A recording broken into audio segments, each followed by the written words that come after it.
Cool. Well, thank you all for sticking around for the last session. I know that folks are probably getting ready to head out on the road, so I appreciate you not leaving me here by myself. So that's pretty awesome, especially when I've got a name like this. So what I want to cover in this session is doing a quick audit of your site tagging.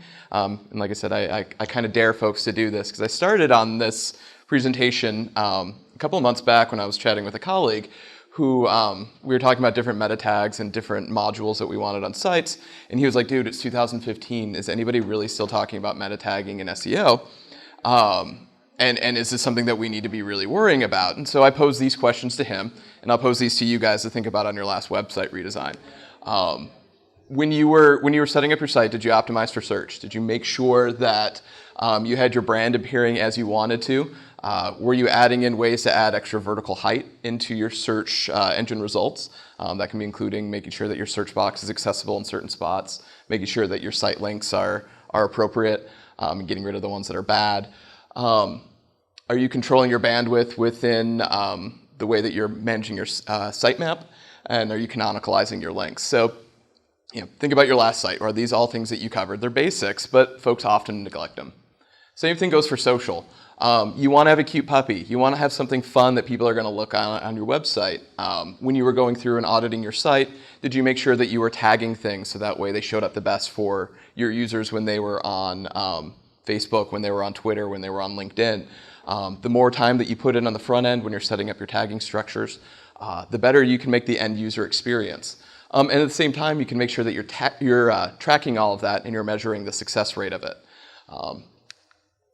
So again, don't lie. Last time you did a website, did you make sure that you checked all these different things? So why do we care about this? We want people to be interacting with our sites. The more time we spend to make sure that we've optimized our content, the better the output's going to be, right? We all work with clients that have really cool ideas. They have awesome white papers. They have really fun ideas that they want to get out there to folks. And if we're not doing our jobs at the front end to make sure that we're capturing it, we're optimizing things the right way, less likelihood that's going to get seen. And then for me personally, I spent about 10 years in media before coming to Palantir, about almost a year ago now. But I spent 10 years in media before that. And all the sites I worked for were websites that, the more times we were able to get people to come to the website, the more ad impressions we could give them. And the more ad impressions we were able to give them, the more revenue my company got. And the more revenue my company got, the more food I was able to get. At the end of the day, the revenue ended up clicks ended up turning into food for me. And that was the last meal I had before I went on a really nice diet a few years ago. So what I'm planning to cover in today, I don't know why I did a weir, but it's from a different presentation. But we'll cover some basics of technical SEO. Pretty basic stuff, and Drupal does a lot of this for you if you know the right modules to install. We'll talk about using schema.org, which if you haven't used before, awesome. We'll talk about it in here. We're going to talk about open graph tagging, which is what we're going to be talking about for social optimization. We're going to talk about optimizing for Twitter, some tools that can help you, and then how you can track it all. So with that, if you have any questions or anything, feel free to just pop in, because me after a while probably can't be too much fun for anybody. So let's jump right into the technicals, or basics of technical SEO. Every site that you're doing, you want to make sure that you have a unique title tag. You want to keep it to about 50 to 70 characters. And you want to make sure it's descriptive, right? So these are the words that folks are going to be searching for. You want it to, when they come in there, they know what they're going to get. This is Boston.com, where I worked for a couple of years. People know what they're going to get, right? It's going to be Boston News, Boston Sports. You want to make sure you have unique meta description tags. This is the content that goes below that says, hey, this is when you go to this page, this is what you're going to get. So you want to make sure that those are good. You want to make sure that those are optimized for your content and they're unique. You want to make sure that your URLs are all canonicalized, which means basically you're saying, all right, there might be different ways you can get to this page, but this is the special one. This is the one we want to have search engines take a look at. Easy trick that you see on a lot of sites is making sure that you decide if you want www or not www. So I was working with a client a couple of days ago, was playing around on their site and realized that they were properly putting a canonical tag in their site, which is a one-line code on the back end that says, all right, this is the special one, this is the actual link I want Google driving to. But they didn't make a server configuration to say, don't go to www or do go to www, depending. And so they were really, every bit of their content they had was duplicative. So it was showing up had the possibility of being crawled in two different ways, and Google sees two different URLs, sees them as being duplicative, and that's not good for anybody. So it's a really easy check. Just make sure that your site only shows up on one or the other. Images, do they all have alt tags if it's appropriate? Sometimes you have decorative things that you don't need to, but for the most part, it's a really easy win to go in and say, hey, this is a cute photo of a cute puppy, and its name is whatever the cute puppy's name is. So easy win is making sure that you do that. Often if you're using any tools within Drupal, the media modules and things like that will often give you the fields to fill in. Take advantage of that. It helps out for folks who are visually impaired as well. And then making sure that you have sitemaps in place that say, here's all the content, and then making sure that you point search engines toward that. You want it to be able to you want search engines to easily be able to find your content, and you want to be able to direct them to what you have on the site. Easier to find it, more likely to surface it, better for you, better for everybody. So I'm going to pause there for a minute. Any questions on some of those? Like I said, they're basic technical, but what's up? Is the canonical tag usually the shorter, or the canonical URL? Mm-hmm. Is that shorter usually, like a simplified one? No, usually it's a site I used to work at before, we used to put a lot of different tagging pieces at the end of URLs. And depending on how they were sent out or the way that they were displayed, you didn't want Google to see, or Yahoo or anybody to see, sitex.com/ Joe, and then some kind of weird query string at the end that we were using for internal tracking. So often the canonical URL is actually shorter than the real one, but not to be confused with short links. So it's really, it's the one that you want to display. It's the one that you think is the important one. One other problem that you can run into with Drupal if you don't have everything set up the right way is like node/for works in the same way as node/long real actually path autoed URL. So just making sure that you're appropriately taking those into account and that you have the site pointing to the right one within your canonical link. Did that answer your question? Okay. We can talk a little bit afterwards though, but it's just making sure that you have one URL that is your important one and that you're stating that within the backend code version to say, there's a lot of different ways that things get appended to this URL, but at the end of the day, this URL should be this. Could it be like a redirect also? Like as far as you might have a shorter URL of what you would like people to remember and kind of brand, but it actually points to another URL? I don't think you'd want to put a redirect as your canonical URL. You'd probably want to put what the end thing is as your canonical. Okay. You might have other pages that for whatever reason might have that one in there, but you wouldn't want to put a redirect in there. All right, so then the next piece we'll take a look at is schema.org. So ways that, so major search engines all got together and said, all right, there's all this different structured data that's out there. How can we better give guidance to developers and to folks to surface that data? There's a shared vocabulary that can be used in different ways, and then different search engines will go, oh, great, this is using that. Let me make sure to surface that information. Google does a really great job, as is Yahoo, where they start surfacing a lot of information in your search engine results. Again, adding to that more vertical space that you can get within the results. I'm going to focus primarily on Google and screenshots here because, hey, it's search. Why not talk about Google? But each of the search engines does have some nuance that they do take a look at.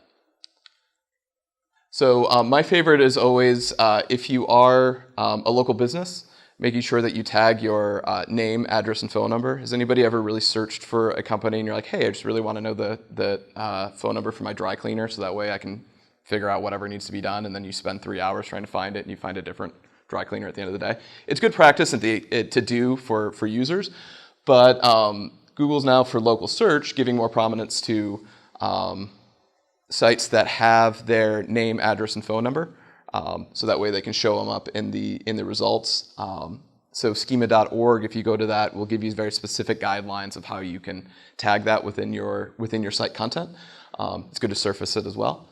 And there's ways that you can add in hours, and all of these things can start to display and give you more vertical space within your results. You can also, one of my favorites, we've done work with different colleges and different universities, as well as different events platforms. With events, you can show that, all right, in this case, it's when Kristen Chenoweth was coming to Jacksonville on November 14th. But what this does is it allows you to have direct access and less friction for your users. So I might be searching for an artist. I can see a couple of their upcoming events, what locations they're coming to. Same thing if I search for different venues, it'll display different artists that are coming depending on how your search is structured and how your content's structured. But it reduces friction at the end of the day. So if I search for a particular artist, I can see where he or she's going to be showing and have direct access to those links. Again, adding that vertical space that you want. News sites or articles, there's a tagging structure. Again, go to schema.org. You can see the different pieces that are in there. And what this can do is it can give the ability for search to show within in the news blocks. And if you guys have noticed, when you go to Google now, there's a lot more blocks that are showing rather than like, hey, here's a title and here's a description. There's a lot more associated content. You're seeing Twitter feeds in there. You're seeing different events blocks that are going on in there. But if you're working with news sites or anything that's regularly publishing content, if you tag up for articles, then you're able to get that surfaced within the news blocks. Other ones that you've got are products. So if you are selling something, maybe you're selling coffee, computers, whatever. We all work with the different fun sites. There's different ways you can have products. So if people search for it, they can go directly to that product page rather than having to go through 3 different searches. Recipes, videos. If you're working with bios, there's also ways that you can surface people's biographical information, which does help in, have you ever Googled somebody that's kind of prominent and you see in the right side of the screen where you get their photo and all that kind of stuff? Schema does help with that. Smaller fruit, or smaller low-hanging fruit is your breadcrumbs, access to your site shirts, and branding. Ultimately, what I'm trying to get at is make sure that any site that you're working with, take a look at on schema.org to see if there's any types of vocabularies you might want to use in your tagging. There's a bunch of different ways that you can put it in. You can use it in automated fashion. And what it will do is help surface your content better. You still have to have good content, because at the end of the day, that's what search engines are going for. But the more we can do to help and give visibility to it, the better off we're going to be. So kind of changing gears a little bit, taking a look at Open Graph. Open Graph is a set of tags that Facebook put forth that is meant to help with social optimization. So remember when Twitter first came out, anything that you could do was always just a couple words and a short link, and short links at that point were much more needed, still needed, but not as much anymore. But what's happened now is you can put a set of tags in the back end where you can say, I want to have a very specific headline, a very specific image, and a very specific digest that goes for Facebook, Twitter, and then other social networks as you want to. And it's pretty straightforward. The meta tags module, if you haven't used it within Drupal, is amazing. It gives you all these options with pretty easy integration. And so I highly recommend that for any of your clients that you're working with that might be trying to do social optimization. But taking a look in real life, it's on a computer screen. But anyway, what you're able to do is this blocks right here where you see the giant image, where you see a specific headline, you see a specific digest. By using the Open Graph tagging on the back end, you're able to say, all right, when somebody decides that he or she wants to put this on their Facebook feed, I'm able to go in and say, this is the image you should grab, this is the headline that I should grab, and this is the digest. I can tailor my headline specifically for Facebook. I could tailor it for different social networks depending on how we implement it in later on. And you can do a specific digest. Other thing I really love is that you can set up the specific photo that you want to say, like, hey, you're Facebook, I want you to use this photo. And it just looks a lot better. If you see sites that aren't using specific photos, sometimes it doesn't quite come out as well as you would like. So again, same thing where I can set my specific image, I can set my specific headline. There's a lot of other options if you go to the Open Graph website that gives you things, but those are kind of, in my mind, the baseline. So you want to make sure you have the option to say, this is my photo for Facebook, this is my headline for Facebook, and this is my description text for Facebook. So best case scenario, you get something that looks like this, right? You get a really cool robot, you get a really cool headline, Mars, it always helps. Worst case scenario is looking at the same story on a non-optimized website that didn't have any specific tagging. And which one are you more likely to click on, Mars robot or nothing, right? I'm more likely to click on Mars robot. So make sure that your content shows up the way that you want it to. If you don't use Open Graph, it will often grab your title tags. There's often, as you can see, problems that can happen with that. So I encourage folks to use Open Graph when you can. And it's pretty straightforward. I don't know if folks can see this or not, but if you're looking at your meta tags, we're all used to seeing title, meta descriptions. Open Graph tags work similar, where you've got a meta property, OG title, and you set your specific title in there, set your specific description, your specific image. By itself, if you use this, that's great. Facebook's going to use this, Twitter's going to use this, LinkedIn will use this, Pinterest will use this. I got ahead of myself. But those will all use it. But you can go one step farther if you're like, hey, you know what, we get a huge amount of traffic from Twitter. I want to make sure that my content editors can go through and say, I want a specific image for Twitter, I want a specific headline for Twitter, because it's a shorter medium. So you don't have it set up properly. What's more appealing? This one, OMG cute dog, or a photo of the OMG cute dog? I'm going to click the OMG cute dog right here with the photo. What you can do with Twitter cards, there's a couple of different options, and we'll go more into those. But you're able to say, all right, here's the photo, here's the headline, here's the text. You can put some branding elements in it. The user can put whatever they want in there, so we can't control, obviously, what the user says. That might be like, oh, this dog's not cute. Despite what the headline says, I think that's not open to interpretation with this one, but that's just me. But you're able to say, this is the photo I want, this is headline. This won't count against the user's character count by any stretch. What's also awesome is, does anybody in here use the Twitter app on their phone? All right, that's how I mostly use it. I haven't used Twitter on the desktop in years, probably at this point.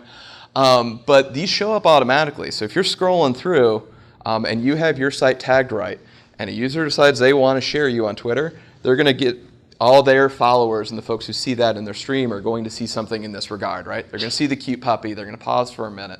You're more likely to click on the cute puppy because it's cuter than just that, right? So take advantage of your Twitter cards where you can. Again, this is a one more step on top of your Open Graph, where you can say this is specific things I want to do to Twitter. Meta tags module does this for you. Again, use it, love it, it's great. So again, using the Twitter card, I can't control what my user is going to say at the top, but I can control the really awesome image that he or she gets. Has anybody ever shared something where, this is more specific on Facebook than Twitter, but has anybody shared anything and it just goes in and grabs like a random image off of it, and you're like, that's kind of awesome, but not? By using the tags appropriately, you can stop that problem for your users. They could probably still override, they can change things, it's their feed, but you can give a best start forward, which is pretty awesome. So that's the, I'll refer to this one later, but this is a large summary where I get the large image. Not every story is going to need that, but we'll show a couple other Twitter cards in just a minute. Pretty easy again to do. We talked about the open graph tags where we did meta property, OG title, type, URL. When you start going into your Twitter cards, and I'll post these on my Twitter feed so folks can grab this if they want to grab the coding off of it. But you can say the type of card that you want. You can put your handle in there, your author's handle, so you can say like, hey, I'm BuzzFeed, but this is the author that's doing it, and give some props to both sides of that. You can say what a Twitter-specific headline is. You can do a Twitter-specific description, Twitter-specific image, so you can make sure it fits the space the way that you want it to. Again, this is on top of your OGs. If you don't have those, it'll default up to your OG images, your OG tags, excuse me. Other ones, you've got summary cards where you're like, hey, I don't have a really awesome cross-the-thing image, but I want a smaller image, but I still want the cool text to go with it. Where in our text up here, we said summary large image. You just change that to the summary card, and you should be able to get the other optimization as well. Again, it still looks a little bit better. There's video cards, so you could have videos in different ways that are able to display. Works, again, outside of the box. I'll pause there for a minute. Anybody have any questions on social optimization? We kind of went through that pretty quick. But this is all well and good if you've got access to the back end when you're creating your page, but if you've got the pages set up for the content people so that they're just putting in the title which goes to the title page, which you would like to implement this, can you put that in the front so that they can just be filling out? Mm-hmm. Yeah. So depending on how your content management system's set up, this being Drupal, I'm talking more about the meta tag module, which is able to give you the different spaces that you need. A content management system I worked on before that was proprietary, what we did for editors is we said, all right, here is we called it the SEO headline. title tag. They filled that out. They got errors if they didn't fill that out. If they did, great. It populated a bunch of other areas. They had another override if they wanted, for lack of a better phrase, their H1. So they could go, here's my one for SEO, here's my H1 that shows up at the top of the page. We then gave them further headline spaces where we said, if this is being shared on Facebook, fill in this box. If you don't, it's going to grab your H1. Twitter. So it really comes down to how your CMS is set up. When I was a product manager before, it was something that I thought was important. So we made sure there was a lot of things. It really kind of depends on how your product team or who's ever hosting your site does. But the more you can encourage them with, hey, it's not that hard to add a couple extra fields in. I mean, I say that as the person not developing it, but generally, the more that you can add that to more to the readers, the better. And especially if you can make sure that you give more options for art. You want to make sure that you're hitting specs that are specific for the different social networks, so you can make sure it looks better, it looks awesome, and it doesn't grab just random images off the site. If you have to give more information to folks, it's always nice to be able to say, it'll help click-through rates and go back to that whole food thing. Can you change the size of images on Facebook? I had a client that emailed me, and she said, my Facebook, somebody tagged her, she did a Facebook post, and the image was larger than any other photographer in the area. She got the person because they liked the image. And I used the meta tag module, but I don't know what I did. So are you saying, do they want to make it bigger, smaller? Or? I think I spec the size. The image that came out was 3 times the size of what other people were posting. So, imagery's better. The more imagery that you can add to things, the better off folks are going to be. If you go through your Facebook feed, you're more likely to stop on images and kind of absorb those. If you go to the Open Graph website, it'll give you specific specs for image sizes. So I encourage you to look at that because Facebook and different social networks are changing. Facebook also has really good API documentation that can give you a bit more information too. So I would just do a Google search of a best size for Facebook images, and you'll get the latest one as opposed to me trying to remember one off the top of my head right here. Other cool thing about Facebook too is that it will cache the images for you. And it will help to make sure you're not loading the raw image, for lack of a better phrase. It does make sure to optimize it. So it sounds like what your client got was a pretty awesome deal if it was a bigger image and it looked cool. So. But I might be misunderstanding it. But no, that's what happened. Oh, okay, yeah, that's great then. The better imagery that you can get, the better off your client's going to be. We all like pictures, right? All right, so tools that can help you out. If you spend a lot of time and you are judging other people's websites, which is something we all kind of do on the side and just don't say it out loud, the Moz toolbar, it's free. It allows you to, you'll be able to click the link when I send out the slides after this. It saves you a lot of right-click view sources. So you can go in, it'll tell you all right, it filled out title tag, here's how big the description is, it is doing the OG tags. Facebook debug page is really great for 2 reasons. One, it'll take a look at your tagging and tell you if you have any problems. It'll show you what this will look like. And the other thing that's really cool, or not really cool, but is great to know in the back of your mind is the first time Facebook shares something is shared on Facebook, Facebook itself doesn't share. First time something is shared on Facebook, it kind of saves that information. So let's say you have a story that the headline needs to change or the art needs to change or something like that, and it's through kind of a saved area. If you go to debug, you can go, hey Facebook, I know you've been kind of caching this. Can you clear that cache out and recrawl this story?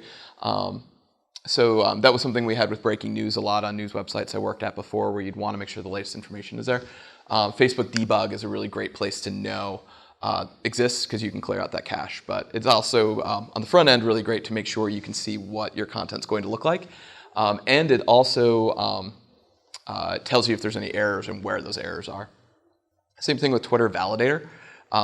You can point it at a page. It will show you what your teas will look like. It will also kind of tell you if there's any problems or any other places that you could optimize. And again, I'll post this on my Twitter feed afterwards, where you guys can grab those links. Other tools that I use a lot are Screaming Frog, which is kind of an awesome name for a product, but it's also just a really awesome product in general. And what it does is you put in a URL, you kind of do some tuning with it, and it will go through and it will scrape or not scrape, it'll go through and crawl a domain and pull back any kind of information that you ask it to. So you could be like, all right, I want to have the title tag, the meta description, I want the lengths of each one of those, I want to know if there's Canonicalize, I want to know if it has Google Analytics. You can put in all these different ones. And it will come back and give you a report that you can export out to Excel or just use in the document. And you can quickly go in and be like, all right, where am I missing title tags? Where am I missing description tags? Where do I have description tags that are only like 4 words, which is kind of a problem? Where do I have title tags that are just 1 letter, which was a client I worked with recently? And you can find those and you can figure out how you want to target those. So Screaming Frog is a great site, or a great tool rather. For free, you can do 500 URLs. Most sites you're going to find, you're going to cap off that 500 URLs pretty quick. It's $100. You can do, it goes until it freaks out your computer's memory, which is a lot more. Totally worth the $100 if this is something you're doing pretty regularly. Next one is Google Search Console, formerly Webmaster Tools. I still can't bring myself to say Search Console right off the bat, so I would say formerly Webmaster Tools. But this will go through and tell you, do you have any crawl errors on your site? Are there any search, or are there any server errors? Give you a lot of information about your search traffic, totally free for most websites. And it's a great way to know, like, wow, there's a huge problem on my website, probably should check it out. So it's a great alert system. Yahoo is a similar console that helps you out as well to make sure that it knows where your sitemap is and knows if there's any crawl or problems. The Web Developer Checklist is my last tool here. It's a nice sanity check. It doesn't really crawl your site, but it gives you access to a lot of best practices. And you can go through and it's got a checkbox and it turns things green, which makes me happy and leaves them in a sad color until I check them. So, you got that.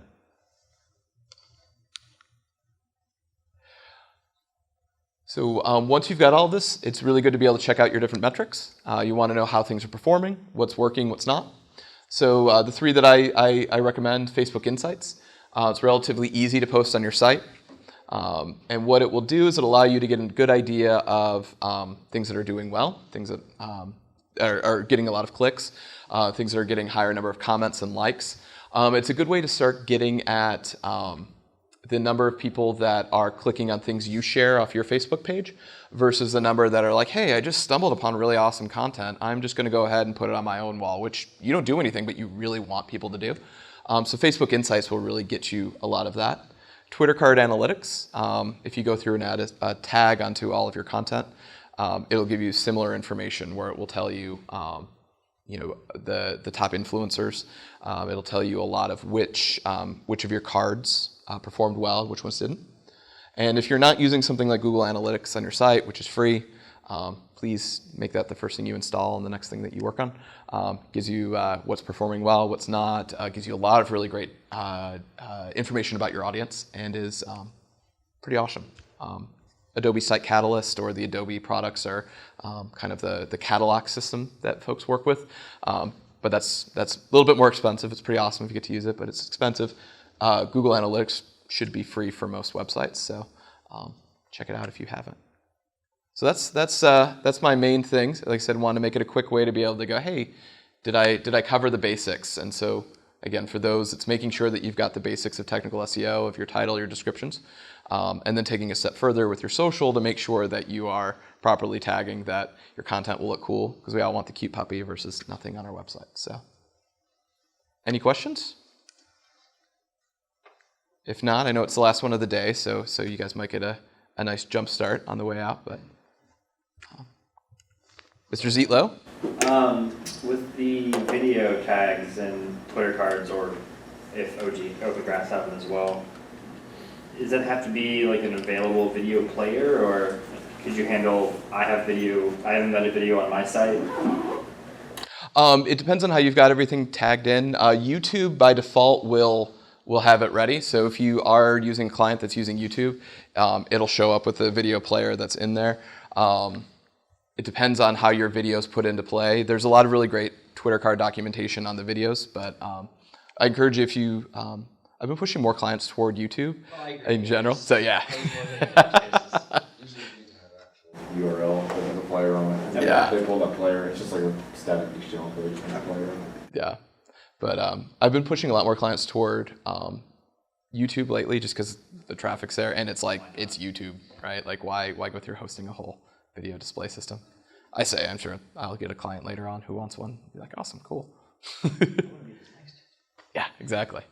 Your presentation has so many good links and ideas in it. Do you already have the presentation posted somewhere? I don't, but I'll put it up. Let me put back to my Twitter handle. I'm Joe_Allen_Black. So I'd love to be able to do that. Let me go back to the beginning. Wish I had an easy button. I'm sure there is, and I just don't know where it is. I probably actually have my screen, but now that I'm this far in, let's keep going. Does your Bottom presentation left of the make presentation. make appropriate use of Twitter card when you link it? I don't know, to be honest. See, I don't know if Google Docs does that. So just Joe_Allen_Black is me, and so I'll post a link to this. And would love if you guys have any questions on it or anything like that. Feel free to comment on it. We can make it awesome. What's up? A lot of the stuff you mentioned, can that be done then through the meta tag module? A lot of it can be. The open graph pieces, I mean, obviously you still need that level on top of it for content creators to go, you know what, I need to make sure that my title tag is, is unique, is descriptive, is what needs to be on this. Same thing if an editor needs to make sure that my meta description is unique and it really helps sell my copy. But in terms of the technical underpinnings of it, meta, yeah, that will handle most of this. And then it's just working with the content creators to make sure they know, like, hey, if you do this, this awesome thing is going to happen. Or if you forget this, this sad thing will happen. Depending on how you want to approach it. Yeah. Is there a quick way of sort of auditing what kind of tags you have out there then on your site? What I use, two things. If it was just a quick, like, I just want to glance at it real quick, the Moz toolbar is a quick one where basically you can go on and it will show you the main tags and show you what's filled in and what's not. If you're doing a more comprehensive site audit, I really recommend Screaming Frog. It's been a really awesome product to be able to use, and it will go through and you can give it a lot of different search parameters. Was working with somebody to see if their analytics were appropriately tagging everywhere. So I was able to run an audit in about 30 minutes that crawled their site, looking for the Google JS tag, and found a couple areas where it wasn't there. And we're like, oh, great. That's why your traffic's different than you would expect it to be. But yeah, the Moz toolbar is great for just a quick one-page check.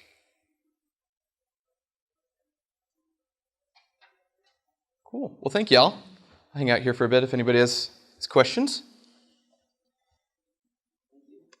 All right.